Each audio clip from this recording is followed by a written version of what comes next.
Sa nakaraan nating kwento, ipinakita ang pagtungo ni Yezuan sa Ning Kingdom ayon sa utos ng hari upang pigilan itong makipag-alyansa sa Chu at Yu Kingdom na lusubin ang Jiang Kingdom. Ipinakita rin ang pakikipagnegosasyon ng ating bida sa Blade Mountain Mercenary Group upang protektahan ang mga mamamayan ng kanilang kaharian, at ang huli ay ang paglusob nila Yezuan sa Tang Kingdom upang nakawin ang mga kayamanan nito.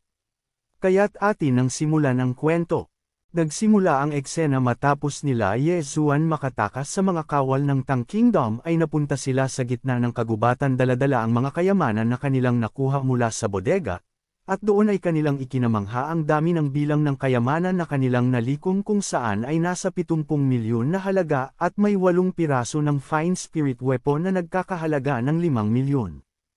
Agad naman na pinuntahan ni Miss Lu ang ating bida upang sabihin na maaaring kunin ni Yezuan ang kalahati ng lahat ng kayamanan habang kanila namang paghahatian ang natitirang parte nito. Ngunit hindi naman sumang-ayon si Yezuan at saad niya na ang lahat ay tumulong sa pagkuha ng mga kayamanan kaya't hindi nararapat na makuha niya ang ganoong kalaking halaga. Dagdag niya pa na dahil ang lahat ay ibinuwis ang kanilang mga buhay ay paghahatian nila ito ng patas ayon sa dami ng kanilang grupo.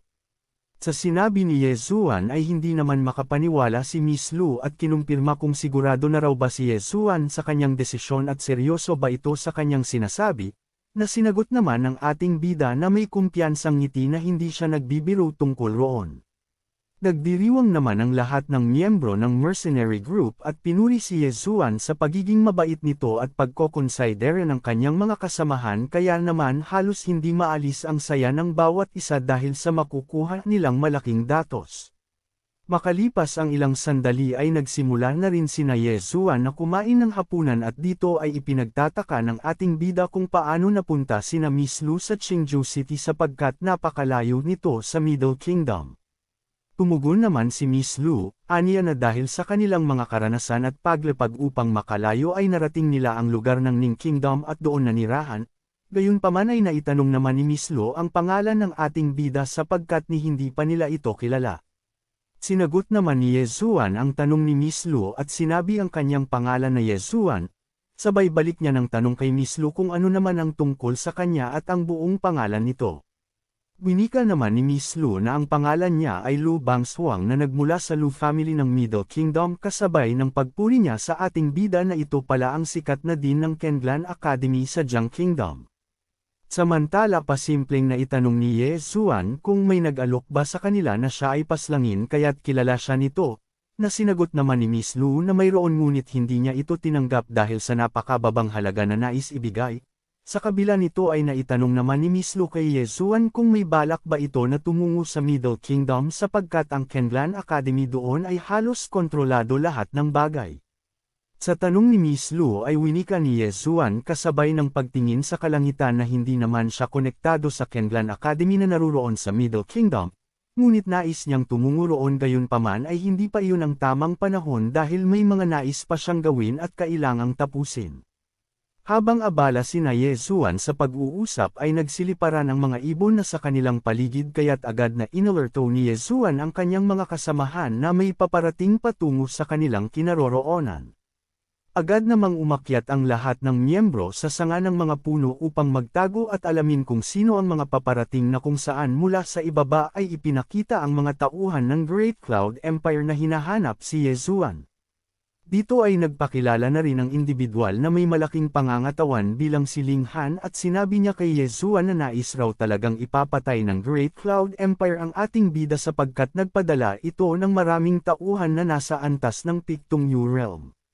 Samantala mula naman sa kabilang parte ay dumating rin ang mga Black Sword Guard ng Tang Kingdom kasama ang kanilang commander at dito ay kanya pinag-utos na ang nasa kanilang unahan ay ang mga taga Great Cloud Empire na kanilang kakampi sa pagtugis kay Yezuan kaya't pinayuhan niya ang lahat na huwag kakalimutan na kilalanin ang kanilang mga kasamahan, na agad namang sinagot ng mga kawal na yes sir. Dahil sa mga dumadaming kalaban ay naitanong ni Miss Lu na kung ano ang nararapat nilang gawin sapagkat ito ay isang napakahirap na sitwasyon, na sinagot naman ng ating bida na kunin ang mga armas nito at paslangin ang lahat ng kanilang makakaharap. Hindi naman nagsayang pa ng oras sina Miss Lu at mabilis na sinunod ang plano ni Yezuan, At sa kanilang pagbaba ay pinaalalahanan ni Miss Lu ang ating bida na sila na ang bahala sa mga tauhan ng Tang Kingdom habang si Yezuan naman ang bahala sa mga kawal ng Great Cloud Empire. Matapos sumugod nila Miss Lu ay niyaya naman ni Yezuan ang ibang miyembro ng mercenary group na naiwan sa kanyang poder na simulan na ang pagpaslang sa mga kalaban, kaya naman agad na bumaba ang ating bida patungo sa mga kawal ng Great Cloud Empire at pinaslang ang dalawang kalaban mula sa ibaba, na napansin naman ng iba pang mga kasama nito at agad itinuro ang kinaroroonan ng ating bida. Maya-maya pa ay pinakawalan ng mga kawal ng Great Cloud Empire ang mga bala ng pana patungo kina Yezuan at dito ay agad na inilabas ng ating bida ang kanyang kalasag gamit ang Earth of Tao. Kasunod nito ang kanyang paghahanda ng isang atake gamit ang kanyang espada upang depensahan ang mga paparating na pana. At sa pagbubulusok ng mga pana sa kinatatayuan nila Yezuan ay mabilis niya itong sinasalag gamit ang kanyang espada na ikinamangha naman ng kanyang mga kasamahan. Sa kabila nito, matapos niyang salagin ang mga atake ay mabilis siyang kumilos patungo sa mga kalaban habang patuloy na sinasalag at iniiwasan ang mga paparating na atake. Nang makalapit na ang ating bida ay agad niyang binigyan ng isang malakas na suntok ang isang kalaban sa mukha nito, dahilan upang ito ay mapasukan ng dugo at tumilapon sa lakas ng suntok ni Yezuan. Dahil sa nasaksihan ng mga tauhan ng Great Cloud Empire kung paano madaling napatumba ng ating bida ang kanilang kasamahan ay gulat na gulat ito sa pangyayari, kaya't kanilang napagdesisyonan na tumakas upang makalayo kay Yezuan. Subalit sa kanilang pagtakbo ay biglang may lumitaw na tila isang latigong sandata na nababalutan ng kulay lilang enerhiya ang sa kanila ay pumulibot. At doon ay mabilis na kumilos si Miss Lu upang paslangin ang mga kalaban habang sinabi na sa tingin ba ng mga ito ay madali lamang sila makakatakas. Pagkatapos paslangin ni Miss Lu ang mga kalaban ay sinabi niya kay Yezuan na hindi biro ang bilang ng mga kalaban na nais paslangin si Yezuan at higit pa ay tinataglay rin ng mga ito ang kakaibang lakas at talento sa pakikipaglaban, dahilan naman upang maitanong ng ating bida kung nagsisisi na ba sila na tanggapin ang kanyang utos. Tumugon naman si Miss Lu kasabay ng pagpaslang niya sa isang kalaban na nasa likuran ni Yezuan na kailanman ay hindi pinagsisihan iyon ng kanilang mercenary group. Samantala, dumating naman si Ling Han at isinigaw kay Miss Lu na paparating na ang ibang suporta ng mga kalaban mula sa kanilang kinaroroonan. Naitanong naman ni Miss Lu kung gaano karami ang mga paparating na kalaban, na sinagot naman ni Ling Han na hindi niya mabilang ang dami nito kaya naman napagdesisyonan ni Miss Lu na tumakbo ang lahat patungo sa kabundukan at ipinag-utos na magmadali na silang kumilos, habang sa isip-isip niya na kaya niyang harapin ang 10 kawal ngunit hindi niya kayang harapin ang 100 kawal sa parehong oras. Napansin naman ng mga kawal ng Tang Kingdom Black Sword ang pagtakas nila Yezuan at nais na sana nila itong habulin. Subalit nagsalita ang kanilang commander upang sila ay patigilan sapagkat ang pagpasok sa kabundukan ay hindi makakatulong, sa halip magiging sanhi pa ito ng kanilang mabagal na pagkilos. Gayunpaman ay naitanong ng isang kawal sa kanilang commander na hahayaan na lang ba nila itong makatakas matapos nilang paslangin ang maraming bilang ng kanilang mga kasamahan. Saad pa nito na ipinag-utos ng hari na hulihin sina Yezuan sapagkat ang kanilang mga suporta ay paparating na rin sa kanilang kinaroroonan.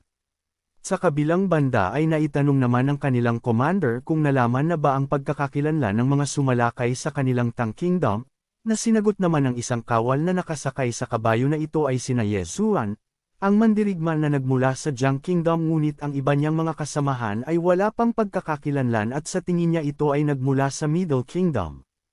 Nang malaman ng commander ang pangalan ng ating bida ay galit niyang sinabi na huwag lang itong magpapahuli sa kanya dahil sa oras na mahawakan niya ito ay babalatan niya ito ng buhay. Lumipas naman ang buong gabi at sumapit na rin ang umaga kung saan naroon sina Yezuan sa isang talon at nagpapahinga matapos matakasan ang mga kawal ng Tang Kingdom at Great Cloud Empire. Dito ay ipinakita ang isa sa mga miyembro ng mercenary group na putol ang binti dahil sa tindi ng labanan na nangyari at nais na lang nito na iwan na lamang siya nila Miss Lu, sapagkat magiging pabigat lamang siya sa kanilang pagtakas. Wika niya pa na babawiin niya ang sarili niyang buhay gamit ang isang punyal nang sa gayon ay hindi siya maabutan ng buhay ng kanilang mga kalaban, ngunit hindi naman ito pinahintulutan ni Miss Lu, Aniya na hindi niya iyon hahayaang mangyari dahil sama-sama sila hanggang sa dulo.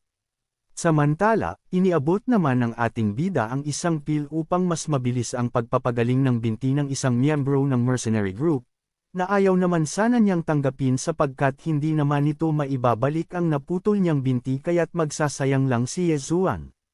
Ngunit wala nang pakialam ang ating bida at mabilis itong isinubo sa kanyang bibig para kahit papaano ay may salbo nito ang kanyang buhay, dahilan naman upang siya ay mabigla sa ginawa ni Yezuan. Maya-maya pa ay naitanong ni Yezuan kung natatakot na ba ang lahat dahil sa kanilang sitwasyon, na ipinagtaka naman ng mga miyembro ng mercenary group matapos marinig ang sinabi ni Yezuan. Sinagot naman ni Miss Luo ang tanong ni Yezuan na matagal na mula nang mawala ang takot sa kanilang mga sarili, kaya't kung may nais mang sabihin si Yezuan ay diretsuhin na lamang nito ang kanilang gagawin. Ipinaliwanag naman ni Yezuan na may dalawang paraan sila na maaring pagpilian upang makaligtas sa mga kalaban na humahabol sa kanila at ang una ay, tumawid sila sa walang katapusang rumaragasang ilog gayunpaman sa tingin ni Yezuan ay imposible na kanilang magawa iyon. Ang pangalawa naman ay harapin ang mga kalaban at paslangin ang maraming bilang nito nang sa gayon ay magawa nilang makaligtas at makaalis sa kanilang balwarte na sa tingin niya na iyon lang ang tanging paraan. Sa mga sinabi ni Yezuan ay hindi naman ito sinang-ayunan ni Miss Lu sapagkat imposibleng mapaslang nila ang maraming bilang nito dahil halos lahat ng mga kawal ng Tang Kingdom at tauhan ng Great Cloud Empire ay hindi natatakot at walang pag-aalinlangang sumugod kaya't maaaring madadagdagan pa ang bilang ng kanilang mga napinsalang kasamahan oras na gawin nila iyon. Samantala habang abala sila sa pagpaplano ay dumating ang isang elder at tinawag ang pangalan ni Yezuan dahilan upang magulat silang lahat nang hindi man lang nila napansin ang presensya ng elder. Ipinakita naman ng isang elder kasama ang kanyang mga alagad na binati ang ating bida at sinabing nakatanggap siya ng utos mula sa kanilang 5th floor master ng Drunken Immortal na tulungan si Yezuan. Saad ng elder na makalipas ang ilang sandali ay ang kanyang mga alagad ay susubukang pigilan ang mga tauhan ng Great Cloud Empire at kawal ng Tang Kingdom upang makatakas sina Yezuan at maaari silang tumungo sa Gainan City dahil may nag-aantay sa kanila sa syudad na iyon na pwede nilang pagpahingahan. Naitanong naman ni Yezuan kung ano sa tingin ni Miss Lu ang tungkol sa sinabi ng elder, na sinagot naman ni Miss Lu na ang layo ng Gainan City ay nasa 300 milya ang layo at kung sakaling mabilis silang kikilos ay magagawa nilang matakasan ang mga kalaban. Napagpasyahan naman ni Miss Lu na sundin ang sinabi ng elder upang maging oportunidad na makatakas sa mga kalaban kaya naman agad niyang tinawag ang mga demonic beast na kanilang sasakyan sa kanilang pagtakas. Mabilis na umalis sina Yezuan kasama ang elder sakay ng kanilang demonic beast gayunpaman habang sila ay tumatakas ay ang pagbulosok naman ng mga panak patungo kina Yezuan. Dito ay pinagsasalag ni Miss Lu ang mga bala ng pana na sa kanila ay bumulusok kasabay ng kanyang pagbabala sa kanyang mga kasamahan na mag-ingat ang mga ito. Subalit sa kabilang banda naman ay sinabi ng elder na magpatuloy lang sila sa pagtakas dahil ang kanyang mga alagad na ang bahala na dumpensa. Ipinakita naman ng mga alagad ng elder mula sa Drunken Immortal House na gumawa ng isang formation upang lumikha ng barrier, na ikinamangha naman ni Yezuan sapagkat napakalakas ng ginawa nitong barrier na halos hindi man lang maapektuhan sa mga paparating na atake. Ikinatuwa naman ng elder ang papuri ni Yezuan sa kanyang Drunken Immortal at winikang iyon ay maliit lamang na bagay mula sa kanya kaya naman agad siyang nagpasalamat sa ating bida. Ngunit sa gitna ng kanilang pagtakas ay biglang natigilan sina Yezuan dahilan upang magtaka ang elder kung ano ang nangyari, at mula naman sa kanilang harapan ay may isang hangal ang hamarang sa kanilang daraanan at winikang ang lugar na ito'y kanyang pagmamay-ari at kung nais man nilang makadaan ay ibigay na lamang nila ang kanilang kayamanan. Minaliit naman ni Miss Lu ang hangal na nasa kanilang harapan dahil nasa antas pa lang ito ng Divine Harmony Realm kaya naman kanyang naitanong kung ano ang magagawa nito laban sa kanila. Mabilis na inatake ni Miss Lu ang hangal gamit ang kanyang sandata upang ito ay paslangin, ngunit madali niya lang naman itong naiwasan at agad na tumalon sa ere kasunod ng kanyang paghahanda ng kanyang sibat na binalutan niya ng kulay asul na aura habang sinasabi niya kay Miss Lu na nais niyang makita kung ano ang makakaya nitong gawin. Gayunpaman ay hindi nagpatinag si Miss Lu at mabilis na inilabas ang kanyang sandata upang sabayan ang atake ng paparating na hangal, at dahil sa lakas ni Miss Lu ay hindi ito kinaya ng hangal dahilan upang siya ay tumilapon.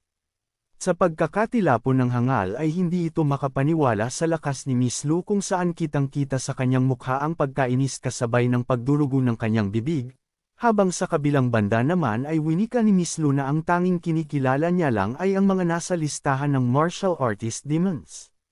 Matapos sabihin yun ni Miss Lu ay muli siyang gumawa ng isang atake patungo sa hangal na ikinabahala naman ito ng kanyang masaksihan ang tunay na lakas ni Miss Lu, at mula roon ay agad siyang dumpensa habang gamit ang kanyang sandata ay tila hirap na hirap ito na salagin ang ginawang atake ni Miss Lu.